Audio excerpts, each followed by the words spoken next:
ဂျိုသားဖန်ဆီးခံရသူနဲ့ထူးဆန်းသောဆွမ်းအားရှင်။ဤဆက်ရဲ့လက်မှာလက်ပတ်တစ်ခုပတ်ထားတာကနေဇလန်းကစပါတယ်။အဲဒီလက်ပတ်ကသူ့လက်ကိုခန္ဓာကိုယ်ကနေတဖြည်းဖြည်းချင်းခွဲထုတ်လိုက်တာပါ။ထိတ်လန့်ရကောင်းတာကသူပါနာခြင်းမှုမှမခံစားရတာပါပဲ။အဲဒီနောက်သူ့လက်ထက်ကိုဆေးတောင်တစ်ခုထည့်လိုက်ပြီးတော့ဒဏ်ရာကအလိုလျောက်ပဲပြန်ပြောက်သွားခဲ့ပါတယ်။ဤဆက်မျိုးလုံးပွင့်လာတဲ့ခါမှာကျွေးသေးတွေပြန်နေပြီးတော့ဒါဟာအိမ်မက်လို့ထင်ခဲ့ပေမဲ့လက်ထက်ကနာကျင်မှုကတော့တကယ်ဖြစ်နေသလိုခံစားနေရပါတယ်။စိတ်တည်ငြိမ်အောင်လို့ TV ဖွင့်ဖို့ကြိုးစားတဲ့အခါ TV ကရုတ်တရက်ပျောက်ကွယ်သွားပြန်တယ်။သူကတော့တော်တော်လေးကိုလန့်သွားပြီးတော့ရှေ့ကိုလက်နဲ့စမ်းကြည့်လိုက်တော့မမြင်ရတဲ့အေးဆက်ဆက်အရာတစ်ခုကိုတွားထိပါတယ်။အဲဒီနောက်မှာတော့ TV ကမူလနေရာမှာပြန်ပေါ်လာပြန်ပါတယ်။ဤဆက်ကငါတို့ယူနေပြီထင်တယ်ဆိုပြီးတော့အမှန်တရားကိုသိရအောင်စေးရုံကိုတွားပြခဲ့ပါတယ်။ဆရာကသူ့လက်အယိုကျိုးနေပေမဲ့ဒဏ်ရာကတော့စက်နဲ့လှီးထားသလိုပဲတိကျလုံးနေပြီးတော့အရေးပြားပေါ်မှာဘာအနာစာမှမရှိတာကအံ့ဩစရာပဲလို့ပြောပါတယ်။ဤဆက်ကတော့ကွန်ပျူတာအင်ဂျင်နီယာတယောက်ဖြစ်ပြီးတော့သူ့ရဲ့တငယ်ချင်းနဲ့အတူအာကာသတွေကိုစမ်းသပ်ချက်အနေနဲ့အချက်ပြလှိုင်းတွေကိုလွှတ်ခဲ့ပူပါတယ်။ဤဆက်ကတော့သူ့ရဲ့နေစဉ်ဘဝကိုဗီဒီယိုရိုက်ပြီးတော့ဘလော့တင်လေးရှိသူပါ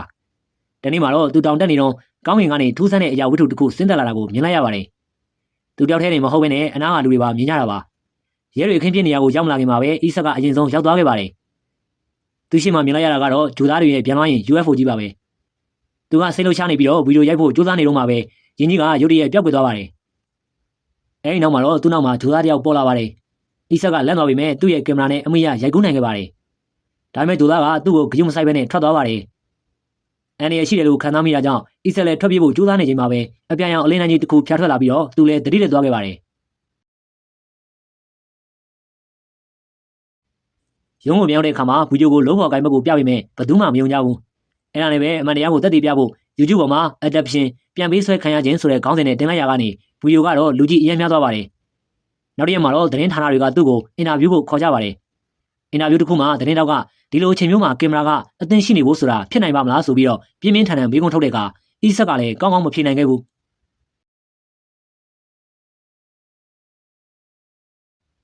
အဲဒီမှာသတင်းတောက်ကတော့ဒါဟာနာမည်ကြီးအောင်လုပ်တဲ့လိမ်လည်မှုပဲလို့သတ်မှတ်ပြီးတော့အင်တာဗျူးကိုရပ်ပစ်လိုက်ပါတယ်။ဤဆက်လည်းစိတ်ပြလိုက်ပြတဲ့ online မှာသူ့လိုဂျိုသားဖန်ဆီးခံရသူတွေရှိမလားလိုက်ရှာကြည့်တဲ့အခါမှာတော့သူ့လိုပဲကြုံတွေ့ခဲ့ရတဲ့ဆာရာဆိုတဲ့မိန်းကလေးတယောက်ရဲ့ကွန်းမန်ကိုတွေ့ပြီးတော့ဟိုတယ်တစ်ခုမှာချိန်တွေ့ခဲ့ကြပါတယ်။ဆာရာကတော့ဤဆက်ကို1989ခုနှစ်တုန်းကအလာစကာမှာဂျိုသားဖန်ဆီးခံခဲ့ရတာကကားဆိုတဲ့လူတစ်ယောက်ရှိကြောင်းပြောပြပါတယ်။ကားကတော့လိန်ညာချင်းမရှိစစ်ဆေးတဲ့ဆက်လိုင်းဒေတာနဲ့စစ်တာတော့မှအောင်မြင်ခဲ့ပြီမဲ့နောက်ပိုင်းမှာတော့ဗဟိနီးဆန်ဆန်ပျောက်ကွယ်သွားခဲ့သူပါ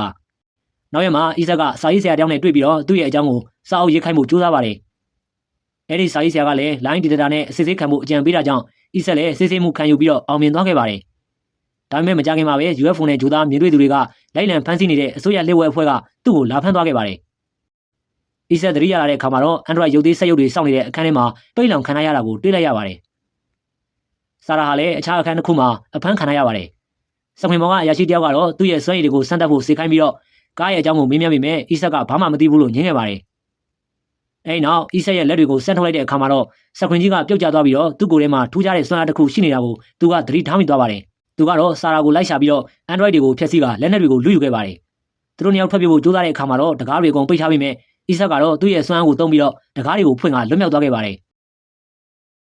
သူတို့နှစ်ယောက်ကရွာငယ်လေးတွေကစားတော့ဆိုင်မှာခိုလုံရင်းနဲ့ကားကိုရှာဖို့ဟက်ကာတယောက်ရဲ့အကူအညီကိုရယူခဲ့ပါတယ်။အဲဒီဟက်ကာကတော့သူတို့ကိုလိုက်လံဖမ်းဆီးနေတာကကုလသမဂ္ဂအောက်ကလျှို့ဝှက်အဖွဲ့အစည်းတစ်ခုဖြစ်ကြောင်းပြောပြလာပါတယ်။ဟက်ကာရဲ့အကူအညီနဲ့ကနေဒါမှာပုံနေတဲ့ကားကိုဗီဒီယိုနဲ့ဆက်သွယ်နိုင်ခဲ့ပါတယ်။ကားကတော့ ESC က NASA ဆာဗာကနေရထားတဲ့အချက်ပြလိုင်းတွေကိုအတန်ပိုင်ဖြစ်ပြောင်းလဲလိုက်တဲ့အခါမှာတော့တုံလုံးစရာကောင်းတဲ့အချက်ကိုသိလိုက်ရပါတယ်။အဲဒါကတော့ဂျိုသားတွေဟာနောက်ထပ်9ရက်အကြာညနေ4နာရီတိတိမှာကမ္ဘာမြေကိုရောက်လာတော့မယ်ဆိုတာပါပဲ။ဤဆက်တို့ဘက်ကကနေဒါကိုသွားတဲ့လမ်းမှာရဲတွေနဲ့ Android တွေရဲ့လိုက်လံဖမ်းဆီးမှုကိုရင်သက်ရှုမောပွဲကြော်ဖြတ်ခဲ့ရပါတယ်။နောက်ဆုံးမှာကားစီကိုရောက်တဲ့အခါမှာတော့ကားကသူတို့လက်ထက်မှာဂျိုသားတွေထည့်ထားတဲ့ခြေရာခံသက်ထရက်ကာတွေရှိနေလို့အစိုးရအဖွဲ့ကလိုက်လို့ရနေတာလို့ရှင်းပြပါတယ်။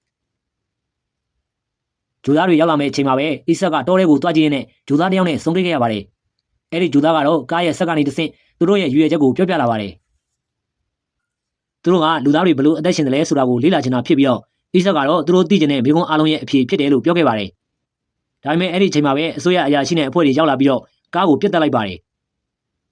အဲဒီနောက်ဤဆက်လက်နဲ့ချဖို့ဆာရာကိုပါထပ်မံတက်လိုက်တဲ့အခါဤဆက်ရဲ့ဒေါသကပေါက်ကွဲသွားပြီးတော့သူ့ရဲ့စွမ်းအားကိုအပြည့်အဝသုံးလိုက်ပါတော့တယ်။သူကဟက်ကာကိုဘေးကင်းရကိုပို့လိုက်ပြီးတော့အရာရှိနဲ့သူ့ရဲ့အဖွဲ့သားအားလုံးကိုစွမ်းအားနဲ့တခဏချင်းမှာပဲပျောက်ကွယ်သွားအောင်လုပ်ပလိုက်ပါတယ်။နောက်ဆုံးမှာဂျိုသားကတေဆုံးသွားပြီးတော့ကားနဲ့ဆာရာကိုအပြန်အသက်သွင်းပေးပြီးတော့ဘေးကင်းရကိုလည်းပို့ဆောင်ပေးခဲ့ပါတယ်။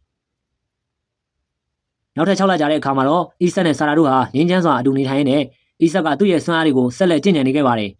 ။ကားနဲ့ဟက်ကာတို့ကလည်းလျှို့ဝှက်ဖွဲ့စည်းတစ်ခုဖွဲ့စည်းပြီးတော့အမှန်တရားအတွက်ကိုဆက်လက်ဆောင်ရွက်နေကြပါတော့တယ်